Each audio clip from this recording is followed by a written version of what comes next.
Thank you so much. I am so deeply honored to be here with all of you, and especially to see the bipartisan support that you rightly have. I think all of us who come before you today to speak, we hope that the Iranian people's wishes for this new day and this new year is that when we do come before you next year, that they will have their own right to self-determination, that they will rid themselves of this oppressive, evil regime that has really held them down from their freedom, from their human rights, from what we all want in this world. We know, and having served on the Armed Services Committee, something that deeply troubled me, Iran is the largest state sponsor of terrorism in the world. The Iranian regime, not the Iranian people, have caused so much death and destruction. They have spent billions of dollars to fund terrorist groups that we know of that cause unrest in the Middle East, whether it's Hamas, Hezbollah, the Islamic Jihad.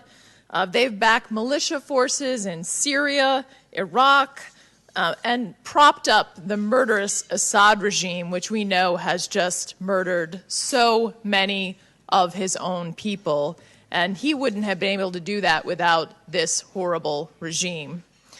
The regime led by the supreme leader, Khamenei, has spent billions of dollars really just supporting evil and terrorism. And unfortunately, it has been the Iranian people who have paid the ultimate price for the money that this regime has spent causing all of this death and destruction around the world. The Iranian economy struggles, we know that. Average Iranians can't afford basic goods, and they have been denied the prosperity that we know is really the history of Iran, a very productive and prosperous people, and they're being denied that right now by the Iranian regime. The Iranian people, like all people, should have the freedom to choose how they live their lives. They want what we all want, basic human rights and to be treated with dignity and respect. And we stand with the Iranian people, Republicans, Democrats, Independents. This is a truly bipartisan issue. And now with Iranians struggling with the dramatic coronavirus outbreak, too many have perished. We know that's because of the regime, because they hid the virus. They thought of their own political interest. They suppressed important health information. The mullahs have spent Iranian money that should have gone to a good healthcare system that could help in a situation like this, and instead have spent it on terrorism. So our hearts go out to the Iranians who are affected by this virus, and obviously all who are affected around the world by this virus. In the last few months, we've seen the Iranian people stand up for their rights, and we stand with them. They've taken to the streets. We've heard their chants, death to Khamenei, death to the murderer and his rule is null and void, and we agree. We know that people from all walks of life have participated in these protests, and we stand with them.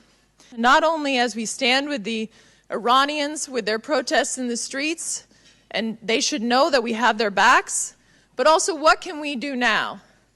We can continue, as the Trump administration has done, to impose tougher sanctions on the regime itself, continue to expand those sanctions and to keep the pressure up at a time when we know that oil prices are dropping, when we know the economy is struggling, when we know that they are on the edge, and we need to keep that pressure up to help those who are protesting their own government.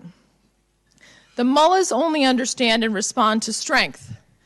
That is why it was important that President Trump took out Qasem Soleimani.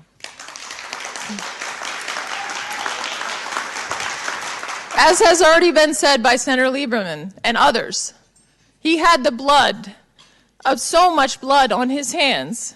Taking out Soleimani was certainly a blow to the regime and a setback, but we cannot be naive about this.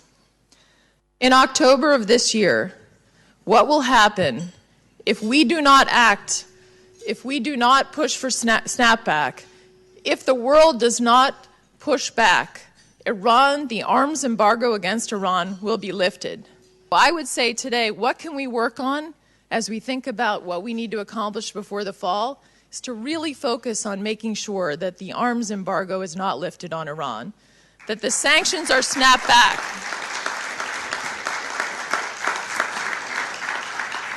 And finally, that we continue to hold Iran accountable for all of its human rights violations, as every speaker up here has said today.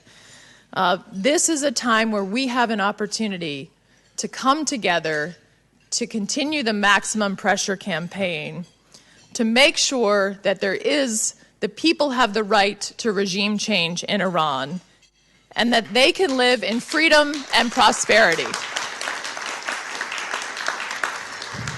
I want to thank you so much for having me here today.